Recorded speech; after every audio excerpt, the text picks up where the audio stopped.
తోడు చెప్తున్నా, సినిమా మాత్రం ఏమన్నా కొట్టినావనా? లేదా ఈ సినిమా ఈ రేంజ్కి వచ్చిందంటే కారణం ఏంటంటే అక్క, సినిమా మాత్రం నీతో ఉంది. సినిమా మాత్రం ఈ సినిమాలో ఈ ఎలిమెంట్, ఈ బీజిఎం, ఈ జనాలు ఇట్లా వరుదురంటే ఈ బెంచ్ తిరగడానికి కారణం, ముఖ్య కారణం మా తమన్ హీరో. ఇప్పటి వరకు నందమూరి తమన్ అనేది ఇప్పుడు కొనిదల మెగా తమన్ అనబోతున్నా 100%. ఆ మ్యూజిక్ ఏంది అయ్యా, నువ్వు ఓసి కూడా తాగినావా లేకపోతే మెన్షన్ హౌస్ తాగినావా, ఏం తాగినావు నాకు అర్థం కాలే. కానీ ఆ మ్యూజిక్ మాత్రం చంపి పడితేనా. ఈ సినిమా ఒక 2000 కోట్లు వసూలు చేస్తుంది 100%. 1000 కోట్లు తమన్ మ్యూజిక్ వల్ల వసూలు అవుతుంది. అట్లా తీసిండే, అట్లా కొట్టిండే ఆ మ్యూజిక్ మాత్రం చింపి పడితే. నేను చెప్తున్నాను చూడు, ఇట్లాంటి మ్యూజిక్ తమన్ ఆయన భవిష్యత్తులో కూడా కొట్టలేదు. ఎట్లా కొట్టిందో ఏం కొట్టిందో నాకు తెలియదు. సినిమా మొత్తం ఎలివేషన్స్ ఇల్లాక ఎమోషనల్ కొన్నిగా లేవు. కాకపోతే పవన్ కళ్యాణ్ అభిమానులు, పవన్ కళ్యాణ్ అభిమానులు ఇట్లాంటి సీన్లు కోరుకుంటాం. మరి మాకు నచ్చినట్టు మేము తీసుకున్నాం, జనాలకు నచ్చినట్టు సినిమా తీసుకున్నాం. యాంటీ ఫ్యాన్స్ మాత్రం నచ్చదు సినిమా. ఎంత మంచిది నచ్చదు. మీరు యాంటీ ఫ్యాన్స్ లో పవన్ కళ్యాణ్ అభిమానులు ముసుగులో వచ్చి సినిమా చూస్తారు, ట్రోలింగ్ చేస్తారు దొంగ నాకు. ఇటుంటది సినిమా మాత్రం ప్రతి క్షణం. చాలా బాగుంది. పార్ట్ టూ కోసం వెయిట్ చేస్తున్నా అంటారా? సో పార్ట్ ఎప్పుడు వచ్చే అవకాశం ఉంది పవన్ కళ్యాణ్ గారు చెప్పాలంటే. అంటే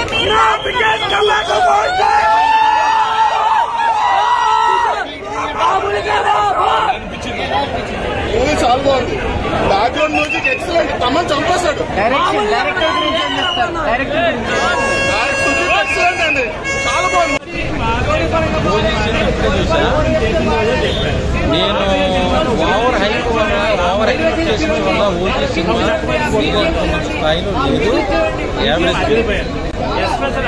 సో సుజిత్ డైరెక్షన్ ఏం చేసిందంటే ఓన్లీ ఎలివేషన్స్ మీద, ఆ యాక్షన్ షూట్స్ మీద వెళ్ళిపోయింది తప్ప స్టోరీని కొంచెం గాలి వదిలేసి అనిపించింది.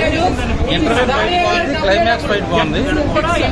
సో ఓవరాల్గా ఓజీ సినిమా యావరేజ్ ఫిల్మ్. కానీ ఫ్యాన్స్ అందరూ బాగా నచ్చింది, అందరూ ఎంజాయ్ చేస్తారు. నిన్న రాత్రి 1 గంటకి సినిమా రిలీజ్ అయింది. సబ్ థియేటర్ లో చూశాను. సినిమా అయితే అదిరిపోయింది, చాలా చాలా చాలా బాగుంది. లుక్ అయితే పోతారు. సినిమా అయితే ఓజీ ఎటు చూసినా అబ్బబ్బబ్బ ఏం సినిమా చూస్తే చాలా చాలా బాగుంది. లుక్ అయితే అదిరిపోయింది. జై పవన్ కళ్యాణ్, జై పవన్ కళ్యాణ్. సినిమా చూస్తే లుక్ అయితే అదిరిపోయింది. ఇటువంటి సినిమా 100 రోజులు ఆడాలి, 100 రోజులు ఆడాలి. పవన్ సినిమాలో ఉన్న దేవుడే, సినిమాలో లేకపోయినా దేవుడైనా రాజకీయాలకు వచ్చాడంటే మళ్ళీ సినిమాలోకి వెళ్ళాలా, మళ్ళీ సినిమాలో పవన్ రాజకీయాలు రావాలైనా, పవన్ దేవుడైనా ఆయన చూస్తే నాకు చాలా కడుపుని నాకు అన్నబెట్టిన దేవుడైనా పవన్ కళ్యాణ్.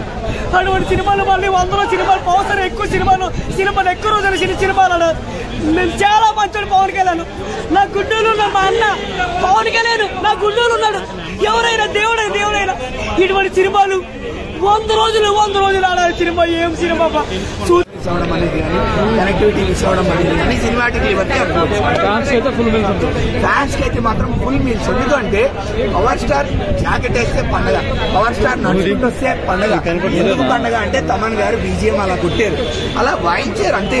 పూనకాలు బ్రో తలలు లెగుస్తాయేమో, బ్రో తగలబడిపోతాయేమో ఆ బీజిఎం కి. అలా ఉంది బీజిఎం, ఎలివేషన్ సీన్స్. అండ్ ఇంకా మోస్ట్ ఇంపార్టెంట్ పార్ట్ ఏంటంటే శవాలు కూడా లేచి తాండవం ఆడుతాయి. అంత బాగుంది బీజిఎం మాత్రం. బీజిఎం వైజ్, ఎలివేషన్ వైజ్ వేరే లెవెల్ సినిమా.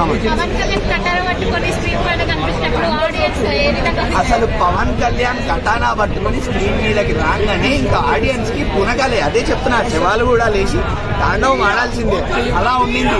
ఓజస్ గంభీర అని చెప్పి ఆయన అరిచినప్పుడు, ఆ కటానా పెట్టుకుని ఒక స్వాడ్ ఫైట్ చేసినప్పుడు, అండ్ జాపనీస్ డైలాగ్స్ వచ్చినప్పుడు, ఎస్పెషల్లీ జాపనీస్ యానిమే లవర్స్ బాగా కరెక్ట్ అయిపోతారు. మూవీ స్టార్టింగ్ లో అండ్ వాషియో ఆ డైలాగ్ వచ్చినప్పుడు Japanese anime lovers and Japanese కొంచెం ఇష్టపడే వాళ్ళు కూడా బాగా కనెక్ట్ అయిపోతారు. నేను యానిమే లవర్ని, నాకు ఒక యానిమే చూస్తున్నట్టు అనిపించింది. పవన్ కళ్యాణ్ గారి కెరియర్ లో ఖచ్చితంగా the best most hyped movie అనేది ఇదే అని చెప్తా. సినిమా తోడు చెప్తున్నా, సినిమా మాత్రం ఏమన్నా కొట్టినావనా? లేదా ఈ సినిమా ఈ రేంజ్కి వచ్చిందంటే కారణం ఏంటంటే అక్క, సినిమా మాత్రం నీతో ఉంది. సినిమా మాత్రం ఈ సినిమా ఈ ఎలిమెంట్ ఈ బీజిఎం ఈ జనాలు ఇట్లా వరుడు చూడండి ఈ బెంచ్ తిరగడానికి కారణం ముఖ్య కారణం మా కమల్ హీరో. ఇప్పటి వరకు నందమూరి